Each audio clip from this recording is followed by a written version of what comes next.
vai passar aqui os jogos das 6h30, com destaque para este Cruzeiro e Vasco, que ficaram no empate no Mineirão.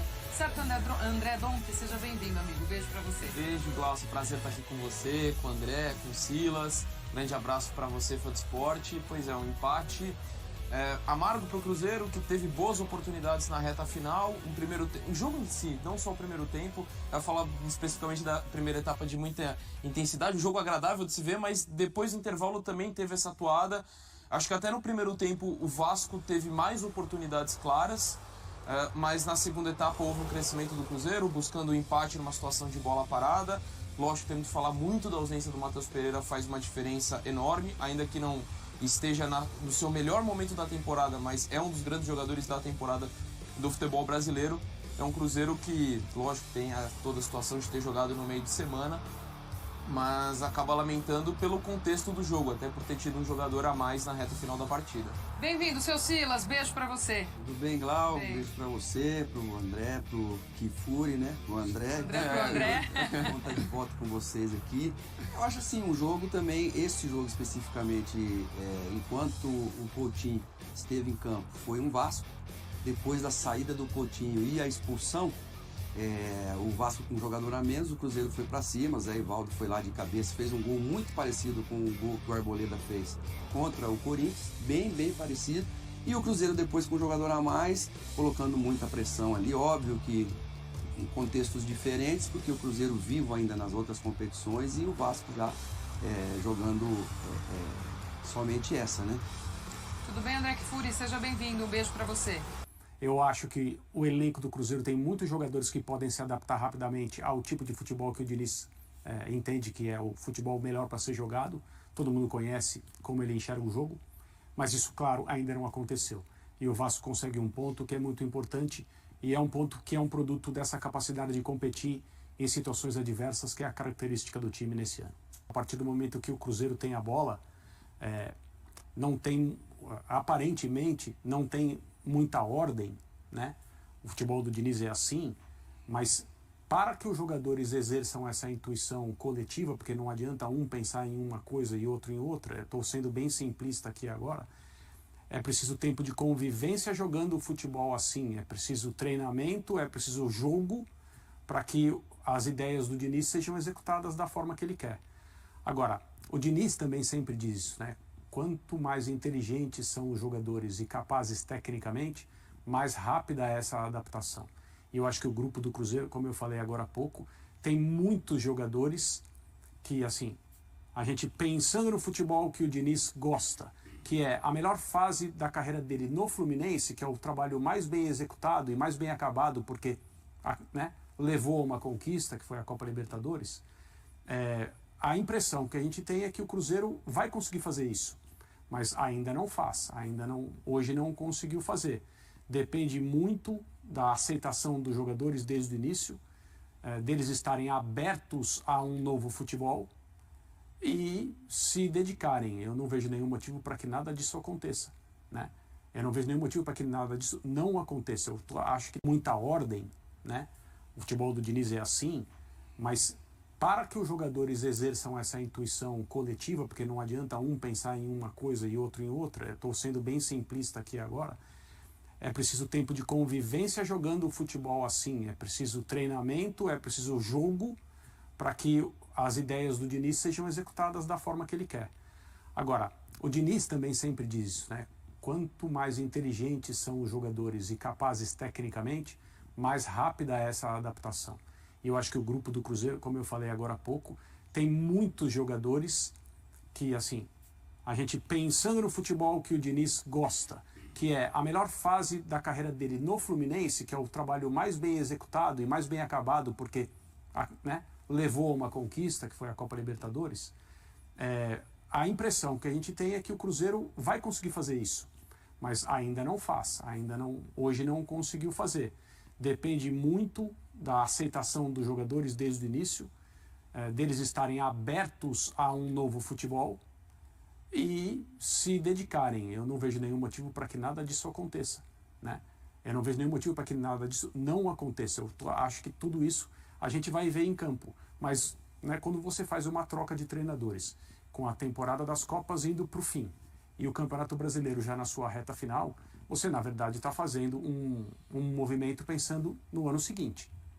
Então agora é uma situação de tratar de terminar o ano de 2024 da melhor maneira. O Cruzeiro pode ser campeão da Copa Sul-Americana e no Campeonato Brasileiro é uma questão de chegar à melhor classificação possível depois da última rodada. Fernando Diniz, que nem no banco ficou hoje, ainda cumprindo suspensão que ficou do Fluminense, né? E a gente sempre fala, Dom, que desse trabalho tão autoral do Diniz, que algumas vezes até impacta num primeiro momento, mas aí para essa implementação do que é de fato essa filosofia de trabalho dele é necessário um tempo. Exatamente. E caso isso comprometa, caso tenha uma dificuldade de assimilação por ser no meio da temporada, embora tenha esse recorte mesmo que é muito positivo, aí eu acho que morreria tudo na conta da direção, porque eu concordo com a contratação do Diniz, acho que é um técnico apropriado, pensando na qualidade técnica, mas eu acho que o Seabra não teve motivos para ser demitido, ainda mais no meio da disputa de títulos. Então, caso aconteça isso, acho que isso entraria muito na conta da direção, não que vai acontecer, porque eu realmente também acredito que tenha tudo para dar liga.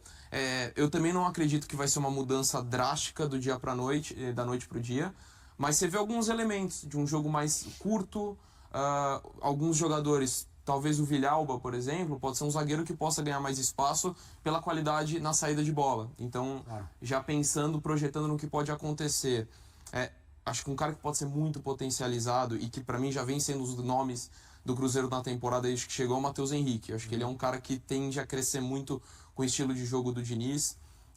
Então é um Cruzeiro que acho que aos poucos vai tendo esses elementos de jogo curto, de alguns atletas que podem ser potencializados, embora acho que o Cruzeiro do Diniz com a cara dele a gente só vai ver de fato em 2025. Porque é perfeitamente possível dizer concordo com a contratação do Diniz para dirigir esse grupo e discordo da demissão do Seabra. Porque as coisas evidentemente estão ligadas, né? Não aconteceria uma sem a outra, mas eu entendo a demissão do Seabra como um movimento injusto da diretoria do Cruzeiro com o técnico. Mas a partir do momento em que ele aconteceu, o Cruzeiro poderia ter errado na substituição. Né? O Cruzeiro poderia ter contratado um técnico que não tem encaixe ou que joga um futebol que as características do grupo de jogadores não são as mais evidentes para que o trabalho dê certo. E acho que nesse caso aconteceu o contrário. O Cruzeiro acertou. Foi buscar o profissional certo. Eu só não concordo com a argumentação.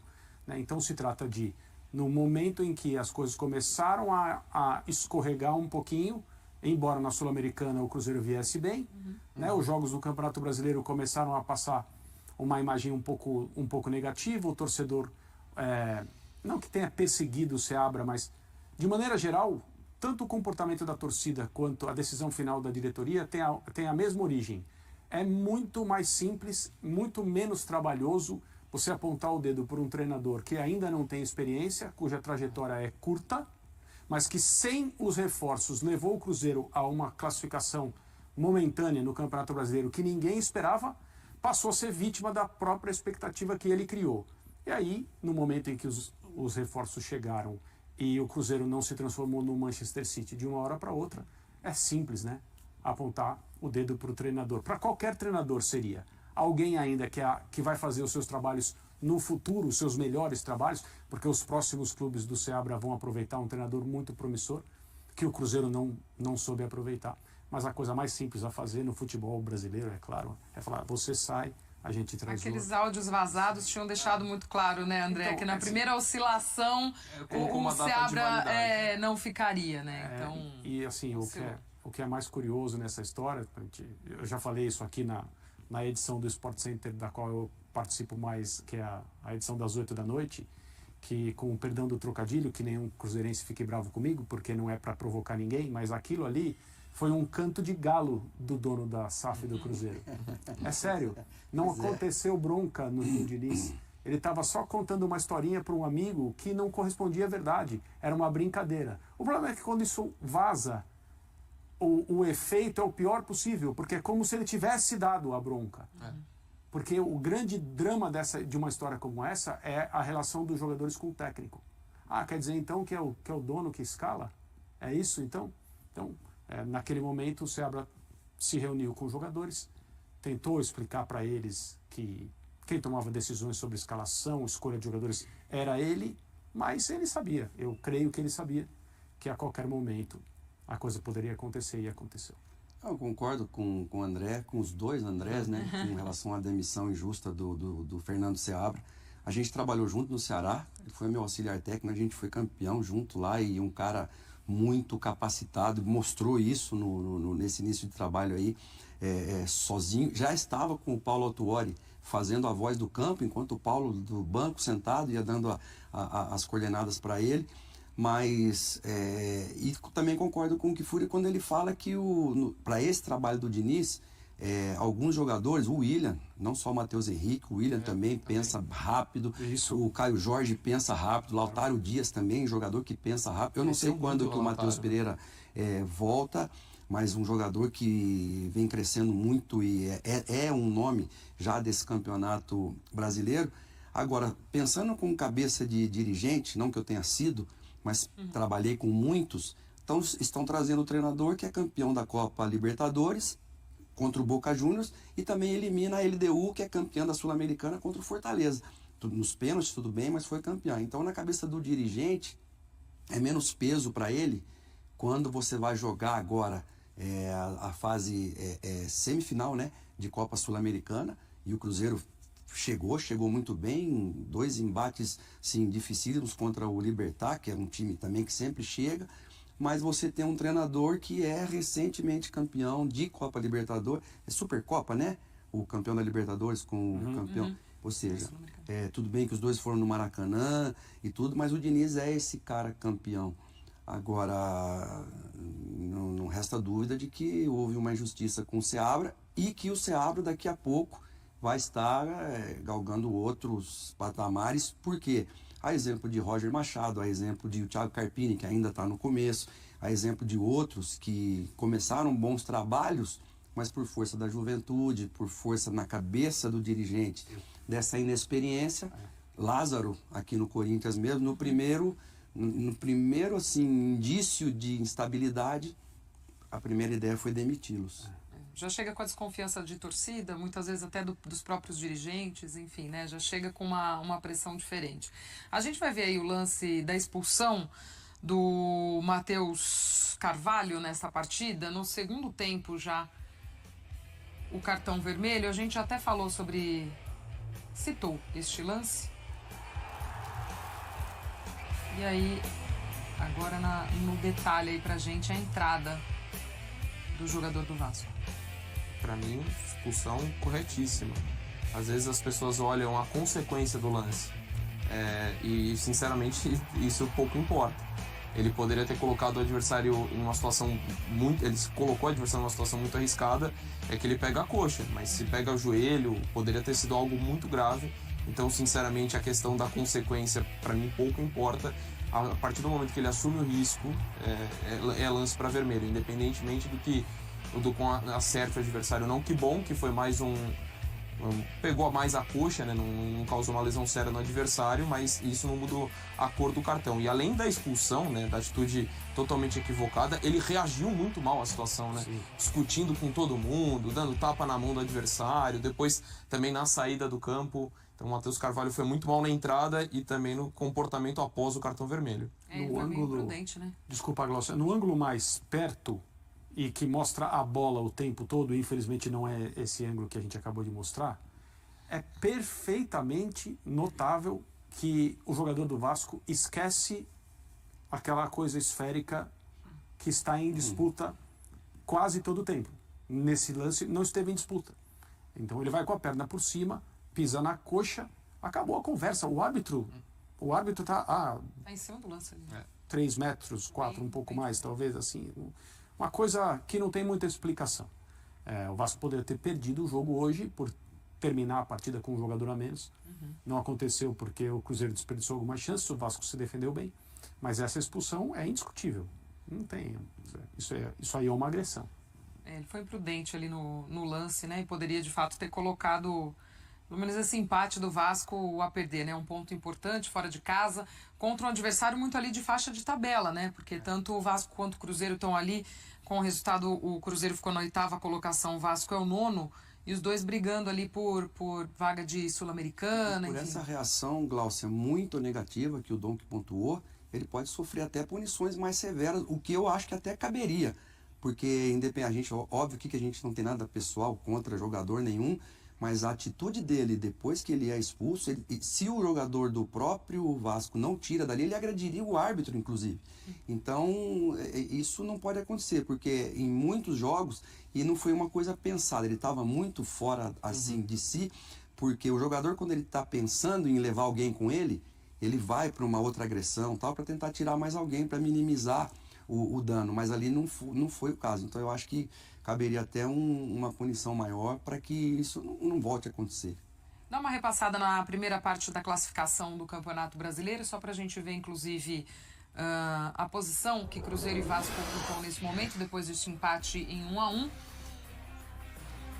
Não temos... O Flamengo joga nesse momento, inclusive, por isso que ainda a pontuação do Flamengo segue ali em 45, tá, minha gente? Então vem o Botafogo na liderança com 57, olha essa parte de cima aí apertada, o Palmeiras na sequência 56, Fortaleza 55. Aí o São Paulo 47, Flamengo e Bahia 45, o Inter 45. Olha esses dois adversários de hoje, o Cruzeiro com esse empate foi a 43, 8ª colocação, o Vasco com 36 na 9ª colocação e o Galo vem na sequência também com 36 pontos.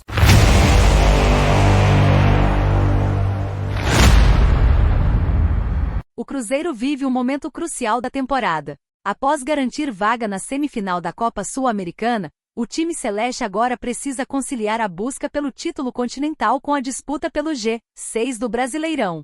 A missão não é fácil, mas o técnico Fernando Diniz e sua comissão técnica estão determinados a alcançar ambos os objetivos. A sequência de jogos contra Vasco e Fluminense será fundamental para manter o Cruzeiro na briga por uma vaga na próxima Libertadores. A equipe, que está na 7ª posição, precisa vencer para se aproximar do G4 e garantir uma classificação direta para a fase de grupos da principal competição continental. A pausa para a data FIFA, após esses confrontos, será importante para que os jogadores recuperem fisicamente e a comissão técnica trabalhe em novas estratégias. Afinal, o Cruzeiro terá pela frente um desafio ainda maior, a semifinal da Sul-Americana, contra o Lanús. A diretoria celeste acredita que a equipe tem condições de conquistar os 2 títulos e está dando todo o apoio necessário para que o técnico Fernando Diniz possa implementar seu estilo de jogo e alcançar os objetivos traçados. E aí, galera, o que acharam? Deixe nos comentários. Não se esqueçam de deixar o like e de se inscreverem no canal e ativar o sininho para receber as notificações. Até mais, Nação Celeste! Vamos pra frente!